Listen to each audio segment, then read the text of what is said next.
الحمد لله نحمده ونستعينه ونستغفره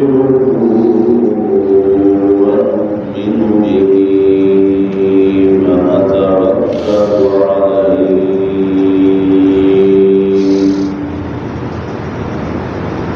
ونعوذ بالله من شرور أنفسنا ومن سيئات أعمالنا من يهده الله فلا مضل له ومن يضلل فلا هادي له نشهد أن لا إله إلا الله وحده لا شريك له ولا شريك له ولا وزير له ولا مشير له ولا مثل له ولا مثال له ليس كمثله شيء في الأرض ولا في السماء نشهد أن سيدنا وسيد ساداتنا وسيد إماماتنا وسيد كراماتنا مولانا مطوانا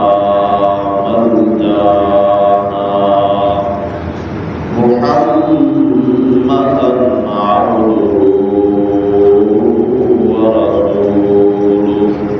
صلى الله تعالى عليه وسلم أرسله الله تعالى بالحق بشيرا ونذيرا وداعيا إلى الله بإذنه وسراجا منيرا أما بعد فقد قال الله تبارك وتعالى أعوذ بالله من الشيطان الرجيم بسم الله الرحمن الرحيم يا أيها الذين آمنوا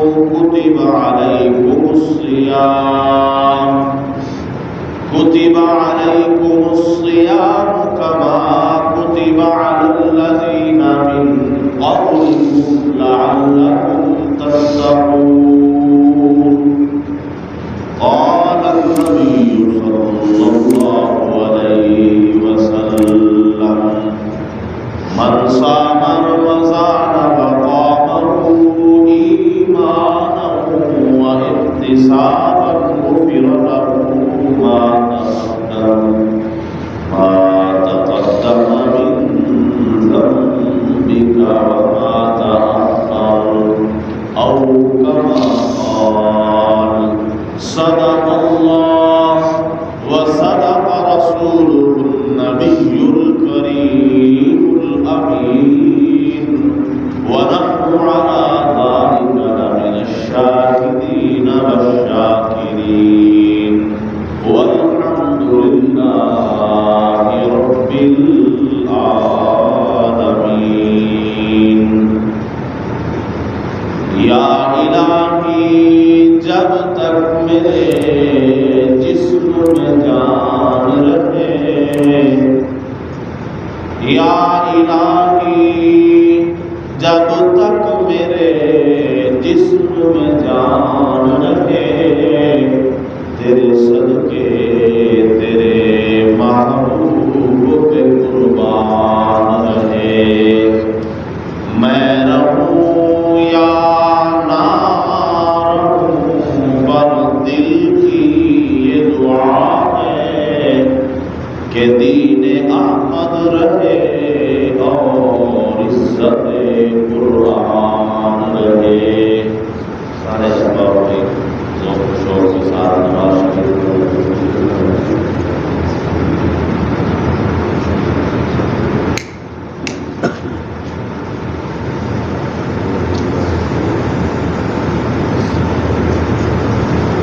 الحمدللہ ثم الحمدللہ، اس بات پر میں اور آپ اللہ کا شکر ادا کرتے ہیں کہ خالق کائنات نے، مالک ارض و سما نے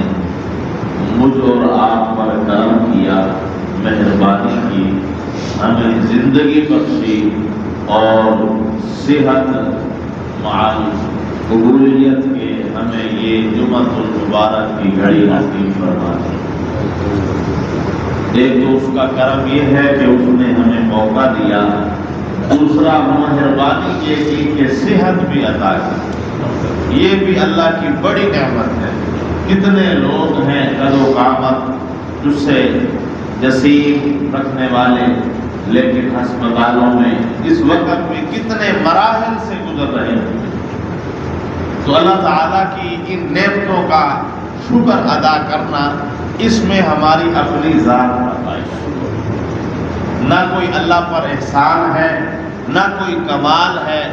بلکہ فرمایا اللہ تعالیٰ خود فرماتے ہیں میرے بندوں تم اگر میری کسی نعمت کو پا کر اس پر شکر گزاری کرو گے، لئن شکرتم لأزیدنکم، میں اپنی اس نعمت کو تم پر بڑھا دوں گا۔ تو اس کے ساتھ ساتھ ہم اور آپ اس بات پر بھی اللہ کا شکر ادا کرتے ہیں اور اللہ سے پر امید ہیں کہ یہ شعبان کا بالکل جو ہے آخری جو ہے لمحات ہیں، یعنی چند ہی جو ہے گھڑیوں کے بعد اللہ تعالیٰ کی طرف سے عظیم و شان مہمان ماہ رمضان وہ ہم پر جو ہے اللہ تعالیٰ کی طرف سے خاص اکرام اور جو ہے اللہ تعالیٰ کی طرف سے رحمتوں کا فیضان بن کر جو ہے آنے والا ہے، اور ہم جو ہے اس پر اللہ تعالیٰ سے پر امید ہے کہ اللہ تعالیٰ ہمیں اس ماہ مبارک کا استقبال اور اس کا احترام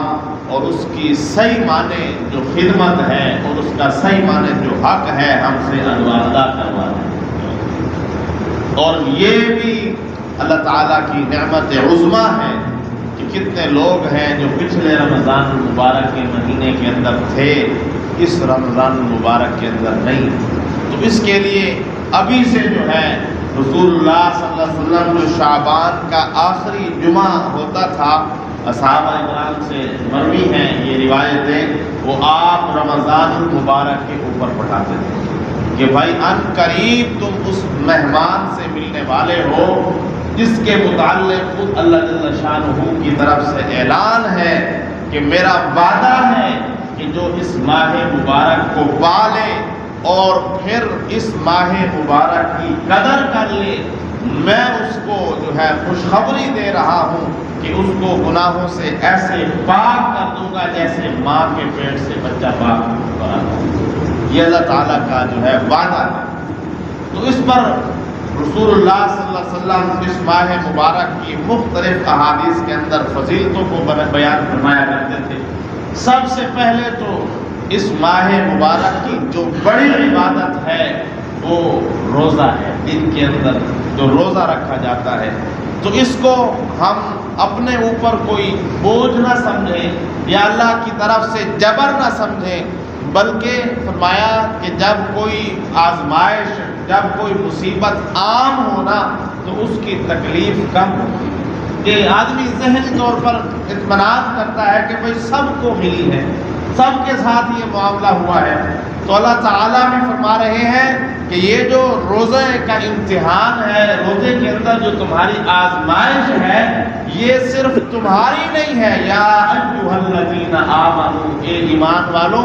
کتب علیکم الصیام، تم پر یہ جو رمضان المبارک کے روزے فرض کر دیے گئے ہیں، لکھ دیے گئے ہیں، یہ صرف تم پر نہیں ہے، کما کتب علی الذین من قبلکم، تم سے پہلے بھی لوگ رکھا کرتے تھے۔ تم سے پہلے جو امتیں گزری ہیں، ان امتوں کے جو لوگ گزرے ہیں، وہ بھی تمہاری ہی طرح روزے رکھتے تھے۔ اور بعض روایات ملتی ہیں ان کی آزمائش ہم سے زیادہ سخت تھی۔ روایات میں ملتا ہے کہ ان میں سے اگر کوئی رات کو سوتا تو سونے کے بعد جو ہے اس کی جو باقی والی 24 گھنٹے زندگی ہوتی تھی وہ روزہ ہی شمار ہوتا تھا۔ یعنی یہ نہیں ہے کہ رات کی نیند اگر کوئی سویا تو 2 گھنٹے 3 گھنٹے کے بعد اس کی آنکھ کھل گئی، اب اس کے اوپر سحری ہے۔ یہ سحری اس امت کی طرف سے اللہ تعالیٰ کا انعام ہے، اس امت کے اندر اللہ تعالیٰ کی رحمت ہوئی ہے۔ ورنہ ہم سے پہلے جو امتیں گزری ہیں ان کا روزہ کیا تھا؟ عشاء کی نماز پڑھ کر سوئے، پھر صبح آنکھ کھلی تو روزہ ہے۔ تو دیکھو مشقت ان کی زیادہ تھی، آزمائش زیادہ تھی، امتحان زیادہ تھا، لیکن ہم پر رسول اللہ صلی اللہ علیہ وسلم کے صدقے، بعض روایات میں آتا ہے کہ یہ ایک صحابی ہیں حضور صلی اللہ علیہ وسلم کے، ان کے جو ہے اللہ تعالیٰ نے احسار اور جذبے کے اوپر یہ سحری والا انعام فرمایا کہ رسول اللہ صلی اللہ علیہ وسلم رمضان کے روزے فرض ہونے سے پہلے بھی آپ روزہ رکھتے تھے، یوم عاشوراء کا یعنی 10 محرم کا روزہ، اور ہر مہینے کے 3 روزے جو ہے نفلی روزے، یہ رسول اللہ صلی اللہ علیہ وسلم کا شروع سے معمول تھا۔ تو اس وقت کی ترتیب یہی تھی۔ تو وہ صحابی مزدور تھے، دن بھر مزدوری کرتے تھے، لیکن دین کا بڑا جذبہ تھا۔ تو ان کی بیوی جو ہے وہ بات کو بیان کرتی ہے کہ ایک دفعہ وہ آئے ایسے ہی سوئے اور جو ہے پھر دوسرے دن مزدوری پر چلے گئے، رات کو بہت لیٹ آئے، تھکان تھی، تھکاوٹ تھی، کچھ کھا پی بھی نہ سکے، پھر اسی ترتیب پر سو گئے، اور پھر دوسرے دن کا روزہ، تو اس پر جو ہے ان کی طبیعت پر یہ بڑی گراں گزری، لیکن اللہ کے ساتھ محبت تھی، جذبہ تھا، جذبہ ایمانی کی حرارت تھی جو اسے بار بار عمل پر لا رہی تھی۔ تو اس پر اللہ تعالیٰ نے اس امت پر فیضان کیا، کہا کہ محبوب اب جو ہے تم پر سحری جو ہے وہ میں نے ضروری کر دی ہے، کہ تم میں سے اگر رات کو کوئی سوئے، سو کر اگر اس کی آنکھ کھل جائے تو صبح صادق سے پہلے تہجد کے اختتام تک، صبح کی اذان اول جو فجر کی ہے اذان، اس تک فرمایا جو تمہارا وقت ہے یہ سارا ہم نے سحری شمار اس کے اندر تم کھاؤ۔ اور بلکہ رسول اللہ صلی اللہ علیہ وسلم نے فرمایا کہ تم میں سے ہر شخص کوشش کرے کہ سحری کھائے، کیونکہ اللہ اور اس کے فرشتے سحری کھانے والوں پر رحمت نازل کرتے ہیں، اور اس سحری کے کھانے کے اندر اللہ نے تمہارے لیے شفا کو رکھ دیا ہے۔ دیکھو جہاں ہم مختلف دوائیوں پر پیسہ خرچ کرتے ہیں اس یقین پر کہ اس کے اندر اللہ تعالیٰ کی طرف سے میری جو ہے بیماری کے لیے شفا ہے، یہ تو ہمارا یقین ہے، اس پر اللہ نے کہا نہیں ہے کہ یہ جو ڈوز تم لے رہے ہو میں نے اس میں شفا رکھی ہے، لیکن فرمایا تم میں سے جو سحری کھائے گا، اللہ تعالیٰ فرما رہے ہیں رسول اللہ صلی اللہ علیہ وسلم کی بازوبان کہ اس سحری کے کھانے کے اندر اللہ نے شفا کو رکھا ہے۔ تو ایک تو یہ اہتمام ہو کہ بھلے ہی بیماری کی وجہ سے، سفر کی وجہ سے تم لوگ روزہ نہ رکھ پاؤ، لیکن اس سحری والی نعمت سے ضرور مستفید ہو۔ اور اس کے ساتھ ساتھ فرمایا کہ اس کے اندر جو دن کا روزہ اللہ تعالیٰ نے ہمارے لیے رکھا ہے، اس کے رکھنے پر ہمارا کیا فائدہ ہوگا، تو اس کی جو ہے وضاحت اسی آیت کے آخر میں اللہ تعالیٰ نے کر دی۔ فرمایا کہ میں نے تم پر روزے اس لیے فرض کیے ہیں، میں تم سے روزہ رکھوا اس لیے رہا ہوں، لعلکم تتقون، تاکہ تم پرہیزگار ہو جاؤ، تاکہ تم متقی ہو جاؤ۔ اب یہ دیکھو کہ پرہیزگاری کیا ہے، تقویٰ کیا ہے۔ سب سے پہلے تو فرمایا تقوی سے آدمی کے اندر صبر پیدا ہوتا ہے، تقوی سے، پرہیزگاری سے صبر پیدا ہوتا ہے۔ تقوی کیا ہے؟ کہ ناجائز خواہشات سے اپنے آپ کو روک لے، من مانی، من چاہی زندگی سے، یعنی من مانی ہے نا، نماز کا وقت ہوا، ایک آدمی کا کوئی نہیں کاروبار کرتا ہوں، اللہ معاف کرنا، اس کے من میں خیال آیا، اس نے مان لیا۔ تو اسی طرح فرمایا اس پرہیزگاری سے تمہارے اندر صبر آئے گا، اور فرمایا صبر کا بدلہ سوائے جنت کے ہو ہی نہیں سکتا۔ تقوی سے صبر پیدا ہوگا، اور صبر کا بدلہ فرمایا وہ سراسر جنت ہے۔ اب تقوی کیا ہے؟ رسول اللہ صلی اللہ علیہ وسلم نے فرمایا کہ تمہارے جو ہے نزدیک تو معیار اور ہے عظمت کا، بلندی کا، مقام و مرتبے کا، عہدے کا، لیکن اللہ کے نزدیک اگر کوئی مقام و مرتبے والا ہے، ان اکرمکم عند اللہ اتقاکم، یعنی اللہ کے نزدیک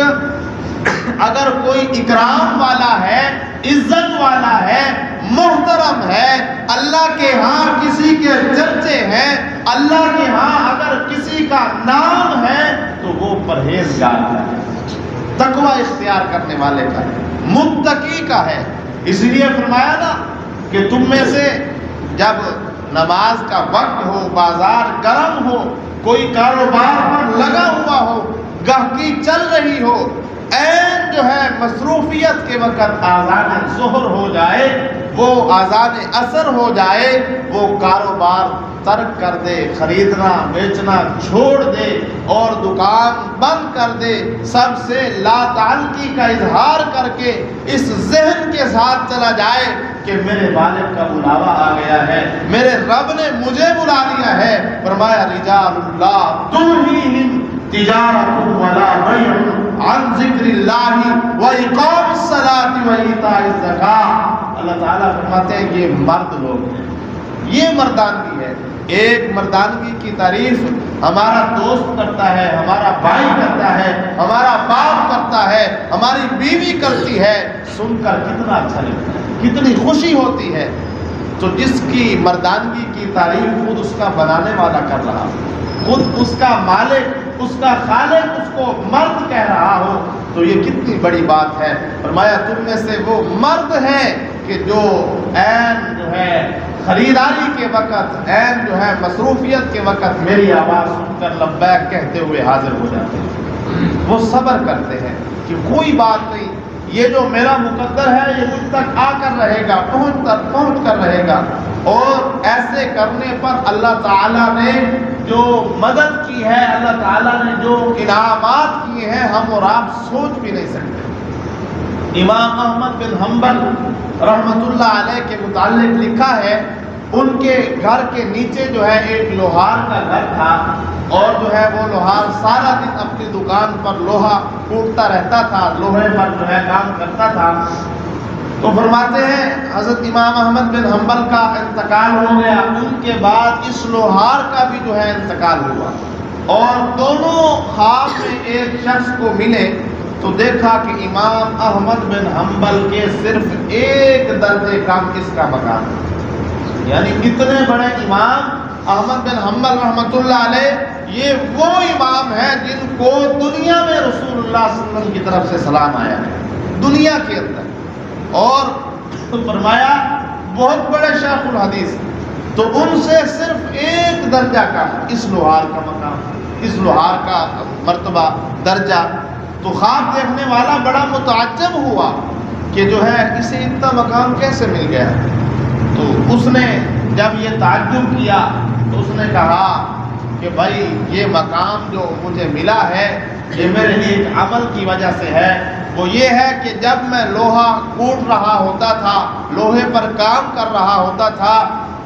اگر میں نے ہتھوڑے کو فضا میں اٹھایا ہے، عین جو ہے اذان شروع ہوئی ہے، تو میں نے پھر اس کو لوہے پر نہیں مارا، اذان کی آواز میرے کانوں میں ٹکرائی، لوہا میرے ہاتھوں میں اٹھا ہوا تھا، میں نے اس کو دوبارہ کام پہ استعمال نہیں کیا، اس کو ایک طرف رکھ دیا، اور جو ہے میں آ کر اللہ کے حضور پیش ہو گیا کہ میرے مالک کا بلاوا آ گیا، میرے رب نے مجھے بلا لیا ہے، یہ وقت اس کی امانت ہے، اللہ تعالیٰ فرماتے ہیں میرا بندہ میں نے تجھے جو زندگی دی ہے میں نے اس میں جو اپنا وقت رکھا ہے اگر تو کسی سے ثالثی سے انصاف کروا لینا تو وہ بھی کہہ دے گا کہ یقیناً اس کا یہ حق بنتا ہے۔ دیکھو 12 گھنٹے دن میں جو ہمیں ملتے ہیں اس میں نماز کا ان 5 نمازوں کا ہم وقت نکالیں تو عقل بھی تسلیم کرتی ہے کہ یہ اللہ کا حق بنتا ہے، یعنی تقریباً 12 گھنٹوں میں جو ہے 1.25 گھنٹہ بنتا ہے۔ ان 5 نمازوں کے اوقات کو اگر ملایا جائے جمع کیا جائے تو عقل انسانی بھی یہ بات کہتی ہے، عقل بھی یہ تسلیم کرتا ہے کہ یہ اللہ کا وقت بنتا ہے۔ تو اس پر فرمایا ایک تو اس کا یہ معمول تھا اور دوسرا اللہ نے اسے امام احمد بن حنبل رحمۃ اللہ علیہ کے ایک درجے نیچے کیوں رکھا؟ فرمایا اس کے اندر نیکی کی حسرت تھی۔ گھر والوں سے اسے پتا چلا، گھر والوں نے بتایا کہ یہ جب رات کو تھکا ہارا آتا تھا دن بھر کی محنت کی وجہ سے اس کے وجود پر تھکان ہوتی تھی اور جو ہے فرمایا رات کو امام احمد بن حنبل کے گھر کا جو چراغ تھا وہ جلتا تھا، وہ اس کی روشنی میں نوافل پڑھا کرتے تھے اور یہ نیچے بیٹھ کر حسرتیں کرتا تھا کہ کاش مجھے سہولت ہوتی، میرا معاشی طور پر کوئی انتظام ہوتا، یہ بچوں کی وجہ سے مجھے کچھ آسانی ہوتی تو میں بھی امام احمد بن حنبل کی طرح نوافل پڑھتا۔ تو اس حسرت پر اللہ تعالیٰ نے دیکھو اسے عمل کا ثواب دے دیا۔ تو عرض یہ کر رہا تھا کہ یہ اللہ تعالیٰ ہم سے روزہ کیوں رکھوا رہے ہیں؟ فرمایا روزے سے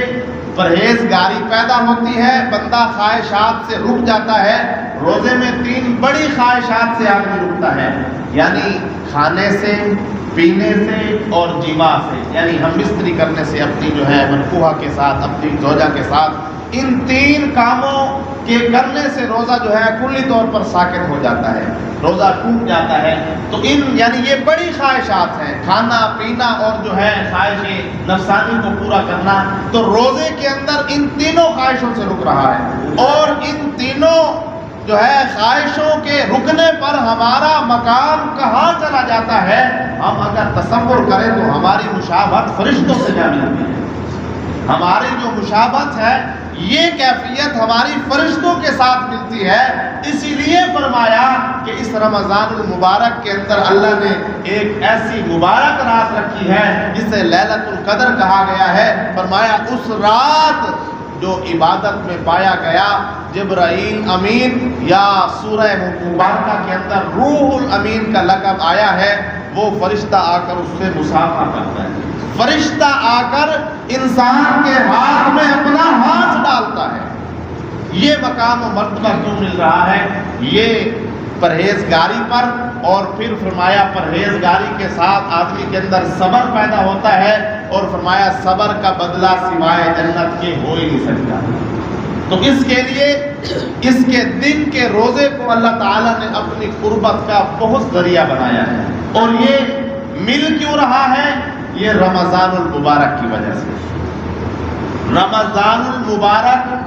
خود بھی شان والا ہے، اس کے اندر جو اعمال ہیں وہ بھی شان والے ہیں۔ اس کی مثال یوں سمجھو کہ مسجد کا خود بھی شان ہے، مسجد اللہ کا گھر ہے، مسجد کی زمین زندہ ہے، مسجد کی زمین کا احترام ہے، مسجد کی زمین کے آداب ہیں۔ رسول اللہ صلی اللہ علیہ وسلم نے اس کی دیوار کے اوپر بیٹ کو لگے ہوئے دیکھا پایا تو آپ نے فوراً پانی منگوایا، اس کو صاف کیا، خوشبو لگائی، صحابہ رضوان اللہ علیہم اجمعین سے عرض کیا کہ دیکھو یہ میں نے اس لیے کیا ہے کہ یہ زمین زندہ ہے، زندہ آدمی کا احترام ہوتا ہے، زندہ چیز کا اکرام ہوتا ہے۔ تو مسجد خود بھی عظمت والی ہے اور اس کے اندر جو اعمال کیے جاتے ہیں وہ بھی مقام والے ہیں، یعنی ہم اور آپ آ کر اس میں نماز پڑھتے ہیں، ذکر اذکار کرتے ہیں، گھر کے عمل سے مسجد کا عمل جاندار ہے۔ تو اس پر فرمایا رمضان المبارک خود بھی شان والا ہے۔ خود اس کا کیا مقام ہے؟ عمل ہم نے کوئی نہیں کیا، فرمایا ایک خاص مقدار کے اندر، ایک خاص پیمانے پر رمضان المبارک کے ہر روز اللہ تعالی جہنم سے لوگوں کو نکال کر جنت میں ڈالتے ہیں۔ اندازہ کرو، یہ عمل ہمارا کوئی نہیں ہے، نہ ہم نے ان نکلنے والوں کے لیے کوئی استغفار کیا ہے، نہ ہم نے ان نکلنے والوں کے صدقہ خیرات کیا ہے، نہ وہ ہمارے اہل خانہ میں سے ہے، نہ وہ ہمارے تعلق داروں میں سے ہے، اگر وہ نکالے جا رہے ہیں تو اس ماہ مبارک کی عظمت کی وجہ سے، اس مبارک مہینے کے شان کی وجہ سے۔ اور فرمایا ہر روز یہ سلسلہ چلتا ہے، ہر روز اس رمضان المبارک کی وجہ سے اس کے صدقے اللہ تعالی جہنم سے ایک خاص مقدار کے اندر، ایک خاص عدد کے اندر لوگوں کو نکال کر جنت میں ڈالتے ہیں۔ اور انتہا کر دی اللہ تعالی نے، فرمایا کہ جتنے لوگوں کو ہر روز اللہ تعالی جہنم سے نکال کر جنت میں ڈالتا ہے، ان ساروں کو جمع کر کے فرمایا رمضان المبارک کی آخری رات اللہ تعالیٰ پھر لوگوں کو جنت میں ڈال سکتے، یعنی ان ساروں کو جمع کر کے پہلے روزے سے لے کر 28 روزے تک، اگر 29 کا مہینہ ہے یا 29 روزوں تک جو ہے، فرمایا 30ویں روزے کو اللہ 29 روزوں کی بقدر جتنے لوگ جنت میں پہنچ چکے ہوتے ہیں پھر ان کی مثل جہنم سے نکال کر جنت میں ڈالتے ہیں۔ یہ اس رمضان المبارک کا مقام ہے، اور اللہ کا شان ہے لا یسأل عما یفعل وهم یسألون۔ اللہ تعالیٰ فرماتے ہیں مجھ سے جو ہے کوئی پوچھ بھی نہیں سکتا۔ رسول اللہ صلی اللہ علیہ وسلم کی خدمت میں شخص حاضر ہوا، عرض کی یا رسول اللہ صلی اللہ علیہ وسلم مجھ سے بہت بڑا گناہ ہو گیا ہے۔ آپ نے فرمایا بھائی کیا کیا ہے؟ زنا کیا ہے؟ کہا نہیں اس سے بھی بڑا گناہ ہے۔ آپ نے فرمایا چوری کی ہے؟ کہا نہیں اس سے بھی بڑا گناہ ہے۔ شراب پی ہے؟ کہا نہیں اس سے بھی بڑا گناہ ہے۔ آپ نے فرمایا بتا بھائی کیا کر کے آیا ہے؟ کہا کہ حضور میں قریشی خاندان کا ہوں، اور آپ جانتے ہیں رؤسائے قریش کے اندر یہ عادت تھی، آپ کی نبوت سے پہلے جو ہے وہ بچیوں کو زندہ زمین میں درگور کر دیتے تھے۔ میں بھی انہی جو ہے نالائقوں میں سے ہوں، انہی احمقوں میں سے ہوں۔ میں سفر پر تھا اور میری بچی بیوی حاملہ تھی، اور میں نے اس سے کہا کہ اگر بیٹا پیدا ہو تو سنبھال لینا، اگر بچی پیدا ہو تو زندہ درگور کر دینا۔ ان کے اندر یہ ذہن تھا کہ ہم قریشی لوگ ہیں، رؤساء سردار لوگ ہیں، کل کو کوئی ہمارے گھر آ کر ہماری عزت کو لے جائے، ہماری ناک کٹ جائے گی، تو اس پر جو ہے وہ یہ عمل کرتے تھے، یہ کبھی فعل انجام دیتے تھے۔ تو فرمایا رسول اللہ صلی اللہ علیہ وسلم سے میں سفر سے واپس آیا، مجھے ایک لمبا وقت گزر چکا تھا، میں نے دیکھا کہ ایک کم سن بچی میرے آنگن میں جو ہے چل پھر رہی ہے۔ میں نے بیوی سے کہا یہ کون ہے؟ اس نے کہا یہ پڑوسیوں کی ہے۔ جانتی تھی میرے رویے کو۔ میں نے اس سے کہا کہ اچھا پھر جو ہے میں بھی کبھی کبھار اس بچی سے بات چیت کر لیتا، اس سے جو ہے مذاق کرتا، اس کو گود میں بٹھا لیتا، لیکن ایک بات ہے محبوب، جب وہ میرے ہاتھوں میں آتی تھی، میرے گود میں آتی تھی، مجھے عجیب سا سکون ملتا تھا، عجیب سی راحت مجھے ملتی تھی۔ کبھی کبھار میں خود اس کو بلا لیا کرتا تھا۔ تو اس طرح جب میری اس بچی کے ساتھ محبت بڑھ گئی تو بیوی نے ایک دن اظہار کر دیا کہ یہ میری اپنی بیٹی ہے، میں نے تجھ سے چھپایا تیرے جو ہے برے فعل کی وجہ سے، تیرے جو ہے سخت دلی کی وجہ سے۔ تو اس پر کہتے ہیں کہ اس رات مجھے نیند نہ آئی،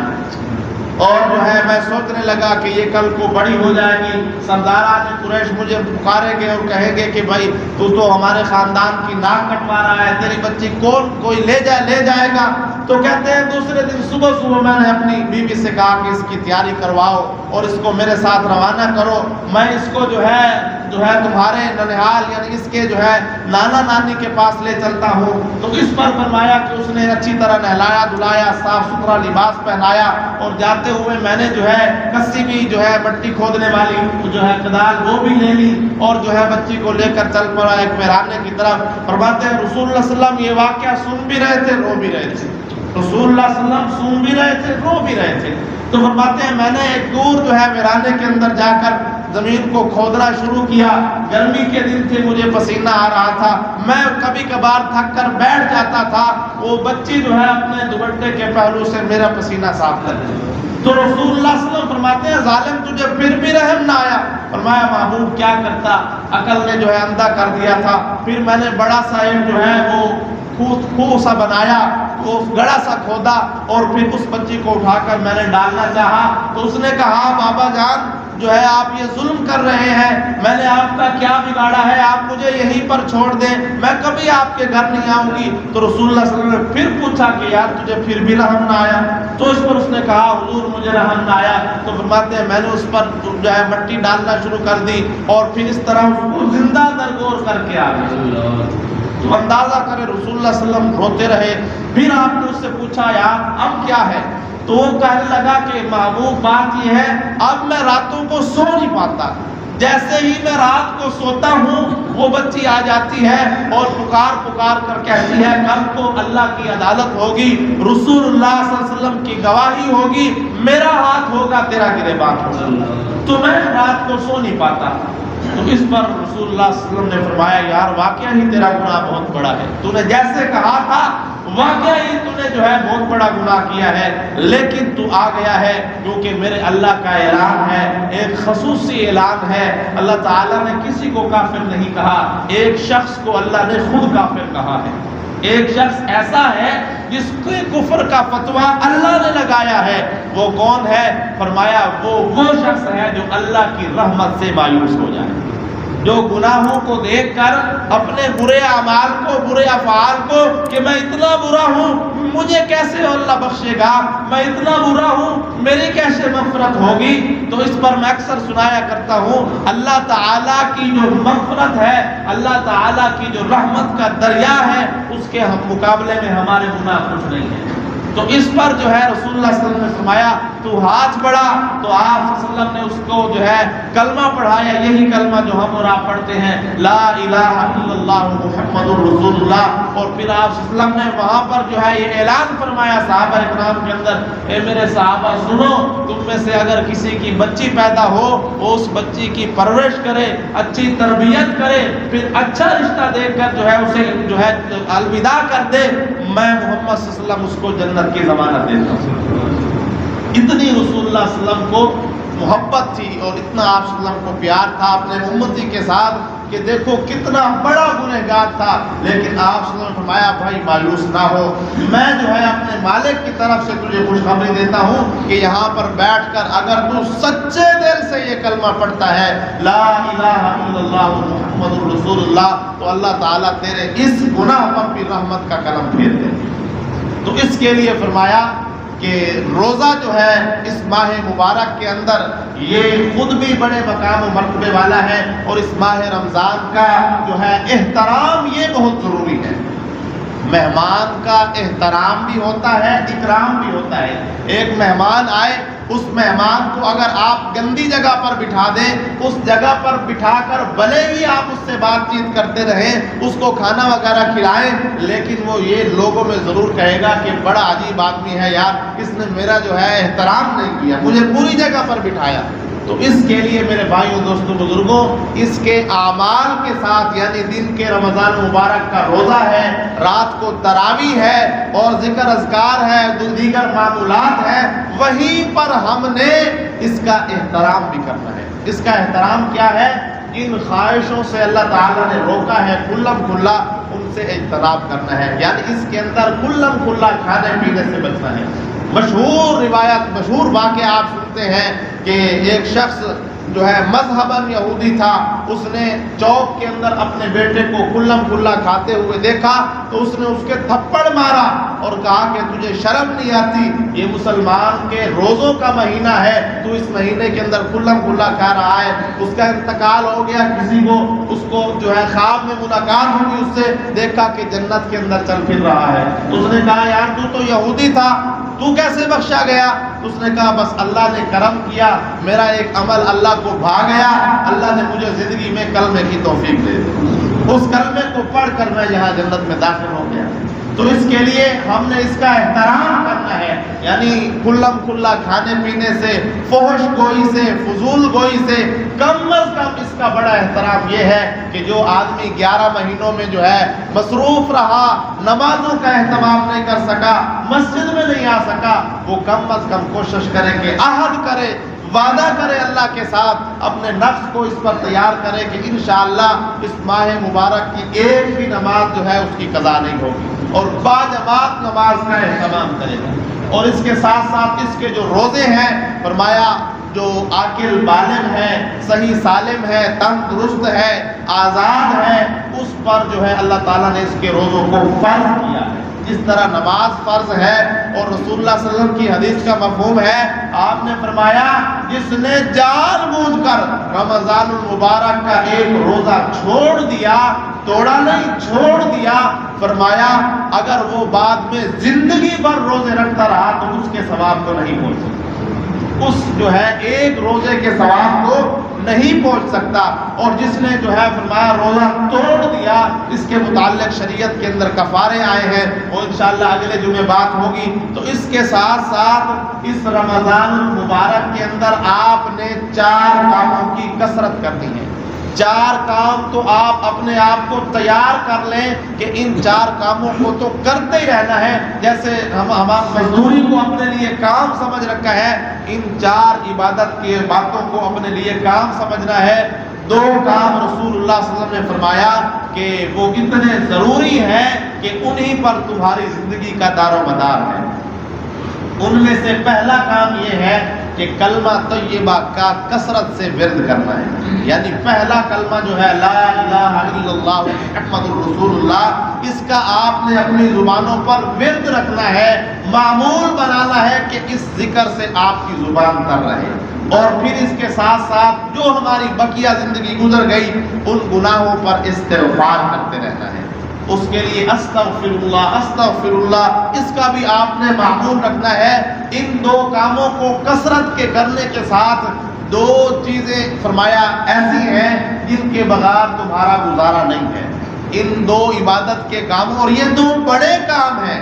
جن کے کرنے کا خود اللہ تعالیٰ نے حکم فرمایا ہے، اور ان 2 کاموں پر ہمیں کیا ملے گا اور ہم نے ان پر کیا اجرت لینی ہے، کیا محنت کی اجرت ہوتی ہے نا، تو اس پر ہم نے اجرت یہ لینی ہے کہ اللہ تعالیٰ سے اس کی رضا یعنی جنت مانگی، یعنی اپنی دعاؤں میں۔ اور رسول اللہ صلی اللہ علیہ وسلم نے فرمایا کہ تم جب اللہ سے جنت مانگو تو یہ نہ کہا کرو کہ اللہ مجھے جنت عطا فرما، بلکہ فرمایا کرو اے اللہ مجھے جنت الفردوس عطا فرما، کیونکہ جنت جو ہے نا اکیلی جنت، اس کو اللہ تعالیٰ نے اپنے لفظ امر کن سے تیار فرمایا ہے، اور جو جنت الفردوس ہے اللہ تعالیٰ نے اس کو محبت میں آ کر خود اپنے ہاتھوں سے بنایا ہے۔ جنت الفردوس کو اللہ تعالیٰ نے اپنے ہاتھوں سے بنایا ہے، تو اس کے لیے ہم نے جو دعائیں کرنی ہے ان میں اللہ کی رضا، جنت مانگنی ہے اور جنت الفردوس مانگنی ہے، اور اس کے ساتھ ساتھ اللہ تعالیٰ کے کتاب، اللہ تعالیٰ کے عذاب سے بھی پناہ مانگی۔ ایسا نہ ہو کہ ہم اعمال ہی کرتے رہیں اور اعمال کے گھمنڈ میں آ کر کبھی ہم جو ہے اللہ تعالیٰ سے، اللہ کے عذاب سے پناہ ہی نہ مانگ سکیں۔ اس پر روایت ملتی ہے امہات المومنین اور سیدہ عائشہ رضی اللہ تعالی عنہ فرماتی ہیں حضور صلی اللہ علیہ وسلم گھر تشریف لائے، میں نے آپ سے کہا کہ محبوب زمانہ جاہلیت میں ایک شخص گزرا ہے عبداللہ ابن جدعان، بڑا سخی تھا، سخاوت میں بڑا نام تھا، نیک اعمال کیا کرتا تھا۔ فرمایا محبوب وہ تو ضرور بخشا گیا ہوگا، اس کی تو اللہ کے ہاں ضرور مغفرت ہو گئی ہوگی۔ تو اس پر رسول اللہ صلی اللہ علیہ وسلم نے فرمایا عائشہ بھلا وہ کیسے بخشا جا سکتا ہے، اس نے تو کبھی زندگی میں اللہ سے معافی نہیں مانگی، اس نے تو کبھی زندگی میں یہ نہیں کہا کہ اللہم اغفر لی خطیئتی، اللہم اغفر لی ذنبی، اے اللہ میری غلطیوں کو معاف کر دے، اے اللہ میرے گناہوں کو معاف کر دے۔ فرمایا کہ اللہ تعالیٰ کو اعمال کی ضرورت نہیں ہے، روزہ رکھ کر، اس لیے تو فرمایا نا کہ بعض روزے دار ایسے ہوتے ہیں جن کو سوائے بھوکا پیاسا رہنے کے کچھ نہیں ملتا۔ تو بھائی روزہ رکھنے کے اندر اللہ تعالیٰ ہمارے اس بھوک پیاس کو نہیں دیکھتے، اس سے ہمارے دل کے اندر جو اللہ کا خوف پیدا ہوتا ہے اللہ اس کو دیکھتے۔ یہی فرمایا نا کہ لن ینال اللہ لحومها ولا دماؤها ولکن ینالہ التقوی منکم۔ اللہ فرماتے ہیں تم جو قربانی کرتے ہو، بڑے بڑے جانور کرتے ہو، گوشتوں کے انبار لگا دیتے ہو، خون کی ندییں بہا دیتے ہو، فرمایا میں ان کو نہیں دیکھتا، ولکن ینالہ التقوی منکم، میں تمہارے دل کو دیکھتا ہوں کہ اس کے اندر میرا ڈر کتنا آیا ہے۔ عید کے متعلق رسول اللہ صلی اللہ علیہ وسلم نے فرمایا لیس العید لمن لبس الجدید ولکن العید لمن خاف البعید۔ عید اس شخص کی نہیں ہے کہ جس نے نیا لباس پہن لیا، نیا کپڑا زیب تن کر لیا، بلکہ فرمایا عید اس شخص کی ہے جس نے تقوی کا لباس پہنا، جو اللہ کے حضور کھڑا ہونے سے ڈر گیا، اور فرمایا جس دل کے اندر اللہ کا ڈر پیدا ہو جائے پھر اللہ تعالیٰ اس کو ایک جنت نہیں 2 جنتیں عطا کرتے ہیں۔ وَلِمَنْ خَافَ مَقَامَ رَبِّهِ جَنَّتَانِ، اللہ تعالیٰ اس کے لیے اعلان فرما رہے ہیں کہ اللہ تعالیٰ فرماتے ہیں جس دل کے اندر میری خشیت بیٹھ جائے، میرا خوف بیٹھ جائے، پھر وہ گناہ کرنے پر میرا لحاظ کرے، تو ایسے شخص کو میں ایک نہیں 2 جنتیں دوں گا۔ حضرت عمر رضی اللہ عنہ کے متعلق آتا ہے کہ وہ ایک نوجوان کے متعلق سنتے تھے کہ بڑا خشیت الہی کا اس پر غلبہ رہتا ہے، خوف خدا اس پر بڑا رہتا ہے۔ انتقال کے بعد آپ اس کی قبر پر گزرے اور فرمایا کہ بھائی اللہ تعالیٰ کا وعدہ ہے، جو ڈرتے ہوئے دنیا سے گیا اللہ اسے ایک نہیں 2 جنتیں دیں گے۔ تو قبر سے آواز آئی، اللہ نے وعدہ پورا کر دیا، اللہ نے مجھے 2 جنتیں عطا کر دی ہیں۔ تو میرے بھائی و دوستوں، ہم نے روزہ رکھنا ہے اللہ کی رضا کے واسطے، اس کی بھوک پیاس کو برداشت کرنا ہے اللہ کی رضا کے واسطے، انشاءاللہ اس کی راتوں کو کھڑا ہونا ہے، مشقت بوجھ سمجھ کر نہیں، رسول اللہ صلی اللہ علیہ وسلم کی سنت سمجھ کر۔ تو انشاءاللہ اس ماہ مبارک کی برکات بھی ملے گی، اور اس ماہ مبارک کے اندر اللہ کی طرف سے ایک بڑا اعلان اور بڑا پیکج ہے، وہ یہ ہے کہ ہم اکثر مارے پھرتے ہیں، بھائی کوئی وظیفہ ہاتھ لگ جائے جس سے میری جو ہے روزی وہ اس میں برکت ہو جائے، میرا جو رزق ہے وہ بڑھ جائے۔ تو یہ بغیر کسی قسم کے، بغیر وظیفے کے، بغیر کسی جو ہے تگ و دو محنت کے اللہ کی طرف سے اعلان ہے، خوشخبری ہے۔ اس ماہ مبارک کے اندر مسلمان مومن کے لیے اللہ کی طرف سے یہ اعلان عام ہے کہ اس میں مومن آدمی کا رزق بڑھا دیا جاتا ہے۔ جو کلمہ گو مسلمان ہے، ایمان رکھنے والا ہے، اللہ اس کی روزی میں برکت دے دیتے ہیں۔ دعا ہے اللہ جل شانہ ہم سب کو اس ماہ مبارک کی کامل ساعات جو ہے اللہ تعالیٰ اپنی بندگی کے ساتھ قبول فرمائے۔